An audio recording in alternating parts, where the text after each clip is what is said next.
Welcome to the Living the Dream podcast with Curveball. If you believe, you can achieve.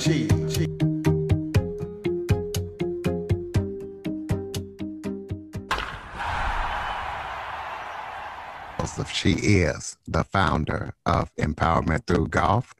It was founded in 2017 to support education and community development. And we're going to talk about the wonderful things that they've been doing, not only just in the United States, but all over the world. They have been making a difference in people's lives through golf. So, helyne, thank you so much for joining me today. Oh my goodness. Thank you for having me, Mr. Jackson. I think it's a real honor to be on your show and to be able to speak about the work of empowerment through golf. So thanks again for having us here. Absolutely. Why don't you give the audience a little bit of background about yourself, maybe about how you got into golf or anything that you want people to know? Sure, thank you. I started to play when I was very young. My dad played, and we developed that bond at home by practicing when he came home from work. And then that love fostered, and it took me to the golf course with him. Both of my parents were supportive, and I started the junior program at Cedar Valley Golf Club in Antigua. And I competed in my first tournament when I was just 12 years old. And from there, I think I was hooked. I went on to compete for the Antigua national team and then also for the Virgin Islands national team when we moved there. And then when I got into college, I took a break for a while because I was studying sciences. And it's a little bit difficult to balance both. But after I graduated college, I was right back out, putting myself in weekend tournaments. And then when I moved to San Diego, putting myself in professional circuit tournaments as well, gearing up for the LPGA tour. So I competed all the way through Symetra Tour. And yeah, now I'm a teacher for the LPGA in training. So it's been an amazing journey, but it all started at home in Antigua when I was a little girl because of my dad. So you say that you're a teacher for the LPGA. Describe what that means and what do you teach for the LPGA? Sure. The LPGA is the Ladies Professional Golf Association. And since I've played professionally on the circuits, and I'm not actually touring out there right now because I'm also working in the lab, what I think I can do really well also is teach. Like I can play the game really well, and I can also teach. And I want to teach and bring more diverse people into the game of golf. So I think that it came a little bit naturally with the organization Empowerment Through Golf. Our mission is to diversify the fields of golf and STEM.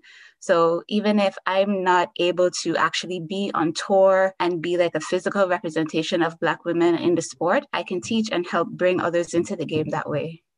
So before we start talking about empowerment through golf, let's talk about you being a scientist. You say you're in the lab. What kind of science work do you do? Right now, I work in biotech. After I graduated with a material science engineering degree, and I studied polymers, so like the building blocks of materials, like a lot of plastic materials. That was my focus.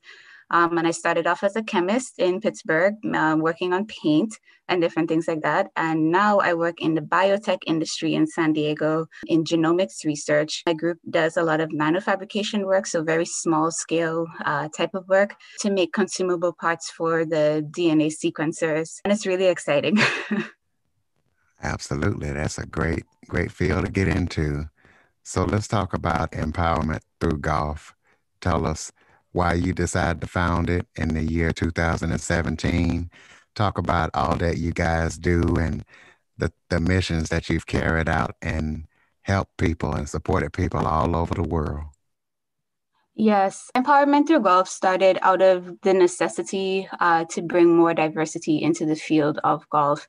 I just remembering myself being out there and not seeing many chocolate women out on the tour, or at least like trying to get onto the tour. And then also in the sciences, the same thing. At home in the islands, like I think I've seen a lot of people who look like me out doing the things that I do. But here it's a little far and few in between. And I don't mind, but it's just a matter of attracting the people to the sport and also to the field, like any field or any subject area in science, to let them know that, hey, like you can be successful in this arena. There are opportunities here for you. That was the mission behind empowerment through golf. And I know when I was growing up, I knew that, okay, I'm going to play professionally on the LPGA and I'm going to have a platform. And in my mind at the time, it was like, I'm going to bring up all of these other people from the Caribbean, right? But I don't think I've strayed far from that mission. I think it's spread. So now it's not just focused on uplifting people back in the islands. We're uplifting people in Africa. We started off doing work in East Africa in the beginning. I was focused on women's rights research out there. And then even after I left, I've still been in touch with the organizations, and we still keep our STEM mission going by supporting education for the organizations out there. This year, as we continue to expand, we've connected with another organization in West Africa, in Ghana, and we're going to try and do a lot of like STEM related work with the students there, because they are amazing golfers already, and their home school is already set up for receiving like virtual mentorship and virtual teaching. So I'm just looking forward to what we will do like this year and in the future. And then also here in San Diego, we're doing junior golf clinics. Every third Saturday of the month, we have a junior program that we do out of the Sorrento Canyon Golf Center. So we're bringing students into the game of golf. We have a partnership with a school in the Midwest that we're forming now. They're a STEM school, so the students are like, they're already into the sciences, and their admin wants us to get them encouraged and enthusiastic about the game of golf. So we have we're doing a lot. Well, here in Kansas, in Wichita, Kansas, the company that I work for, we have blind golfers that play golf, and we have instructors that help us out. Maybe you guys would be interested in partnering or coming out, because we also have kid golfers as well. Yes, of course. Like there's so much science. And so that's the thing, there's so much science in the game of golf as well. And so like if we can promote that to other people so that they can see like, hey, you can use your passion and your love for the sciences to create products for people to help them enjoy the game and things like that. Like that would, like that's the goal, like for people to like make the connection between the two and just take it on and, live their best lives, so to speak, in both of these fields. But most definitely, I think that would be an amazing experience. Well, what I was going to ask you about is science and golf.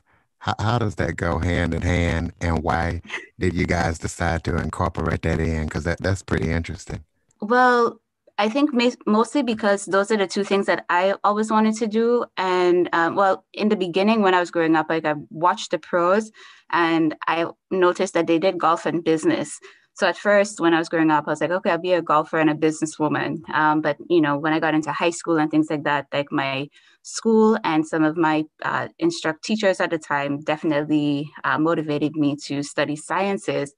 And growing up and trying to do both things, I realized that it wasn't easy, but, it makes sense. Both things are very captivating, and both of them can take you a very long way in life. You give back to people along the way. They're both very fulfilling careers. So I just want other people to see that as an avenue for themselves later on, and see that they can make impact in these two fields. So that's the reason why golf and STEM. And then as we grow, just like I was explaining a while ago, we realized that there is so much science in golf. Like your whole body is like the physics of the motion of the body in the game, the engineering that goes into the golf clubs, the balls, like your shoes, everything, like science is all around us. So, yeah. Speaking of growing, where do you see empowerment through golf in 5 years? Oh man, in 5 years, I want us to have programs in every continent. And I would love us to be able to give scholarships to students or help students get scholarships to college, whether it is like an athletic scholarship or science-based scholarship, just growing the impact or spreading the impact, growing the reach, and just seeing other people become successful. That's the mission. In your media kit, you had a calendar, and I saw that you had some upcoming events. Explain to people what those events are and what you do or what happens during those events and how people can attend if they would like to. Yes, most definitely. So one thing, when we started, we held a golf tournament every year to raise funding for our program initiatives. And obviously, everybody had to make adjustments last year. So we weren't able to have our tournament to bring people together. So we sort of figured, okay, let's get virtual. And we did a pilot for our virtual mentorship program. And the goal of the virtual mentorship program was to get an understanding of our students in Antigua and understand what it is that they want to study away from the golf course, and then be able to bring people on the panel who can speak to those interests of theirs, whether it be in golf, business, law, or science. And so we put the students with the panelists, and we had an amazing, amazing mentorship session with them. It was such a fruitful event. The students walked away with resources for connecting with different colleges. We recognized that we needed to help them make themselves attractive to colleges by putting themselves in tournaments. So we organized a golf tournament for some of the more senior players so that they can start getting those things ready for their college applications. And so because that pilot session went so well, we're keeping it going for 2021. So the virtual mentorship program that we're doing, select Saturdays out of the year, and you can go to our website at etghub.com, connect with us there, or even on our social media, search empowerment through golf on either Facebook, LinkedIn, or Instagram. To get a copy of the calendar, because if anyone who's listening rather is in STEM or a serious golfer and they want to mentor some students, we would love to have you on the panel just to speak to these students and pour into them. They are intelligent, and they're bright. I'm excited to see what their future holds. So we're looking for mentors for our panel for this year. Do you guys have any literature that can be sent out, any flyers that people can send out to people to let them know about you guys and see if they're interested in partnering up with you? Of course. I mean, I have the calendar, and I don't believe we have it posted on our website, but I'll make sure that I post it on the website. We've just been emailing it to people through messaging, but we do have the calendar, and I can share that with you. And if anyone who, after listening to this, wants a copy of it, will definitely be able to get them a copy. But also, if they just go to our website, etghub.com, and contact us through there, then we'll be able to send them the calendar for this year as well. Other than your virtual mentoring events, do you have any other projects coming up in the future, or anything that you're working on? Yes, this entire year, we're going to be teaching juniors out of the Sorrento Canyon Golf Center. So it's another partnership with a local organization here in San Diego, empowering mentorships. And we have a group of students that we teach. And all of this came through COVID. Like, who would have thought? But during COVID, we were still busy. A teacher asked if I would be interested in teaching the students just to get them out of the house. And I said, of course, let's get them out, give them something to do, something mentally stimulating and active. And so every third Saturday of the month, I give lessons at the Sorrento Canyon Golf Center. And we'll also be initiating like our STEM programming. It will be like a coursework that we sort of like get off of the Coursera. But we're definitely pushing our STEM initiatives a little bit more this year. And we're fundraising throughout the entire year because we're going to still be doing tournaments. We're growing our organization. So if anybody also wanted to donate directly on our website, etghub.com, to donate to all of our causes for this year. All right. Do you have any other final thoughts or anything else you would like to add? Any topics that we missed that you would like to touch on? I mean, not much, but I do have the dates for the event, so I could probably just call out a few, just so that it's on the recording for anyone who's listening. So coming up on May 22nd, the next event that we're going to be hosting, the next virtual mentorship that we're going to be hosting is focused around taking care of your mind, and this is for students and athletes.